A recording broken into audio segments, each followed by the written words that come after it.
নমস্কার বন্ধুরা, সম্পার কিচেনে আপনাদেরকে স্বাগত। আজকে বানাচ্ছি সব তরকারি দিয়ে একটা পাতুরি।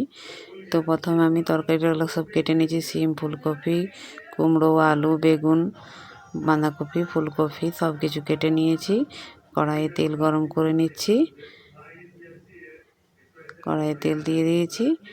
আর এদিকে সব মশলাগুলো কাঁচা লঙ্কা চিড়ে নিয়ে পোস্ত আর সর্ষে বাটা দিয়ে দিয়েছি। পোস্ত আর সর্ষে বাটাটা বেশি দিতে হবে। নুন দিয়ে হলুদ দিয়ে আর ভালো করে এটা নিচে কিন্তু সব মশলাটাকে বানিয়ে নিতে হবে। একটু চিনিও দিয়ে দিতে হবে।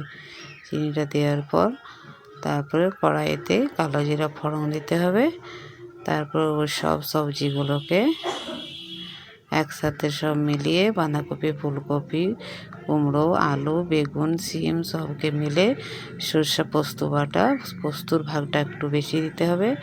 তারপরে নিচে কাঁচা তেল দিয়ে দিতে হবে। একটু কাঁচা তেল দিয়ে মাখিয়ে নিয়ে কড়াইয়ে দিয়ে দিতে হবে।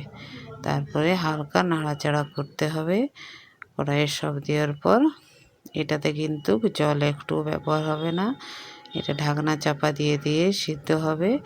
আর এটাতে জল দেওয়া হবে না। হালকা নেড়ে চেড়ে ফের ঢাকনা চাপা দিয়ে নিয়ে এটা সিদ্ধ করতে হবে। তো এটার নাম হচ্ছে পাতুরি। একবার করে নেড়ে দিতে হবে, ফের আবার ঢাকনা চাপা দিয়ে দিতে হবে। এটা কিন্তু খেতে খুব ভালো লাগে। গরম ভাতের সাথে মিষ্টি মিষ্টি একটা তরকারি হয়, খুব সুন্দর লাগে। তো আমার ভিডিওটা কেমন লাগলো অবশ্যই কমেন্ট করে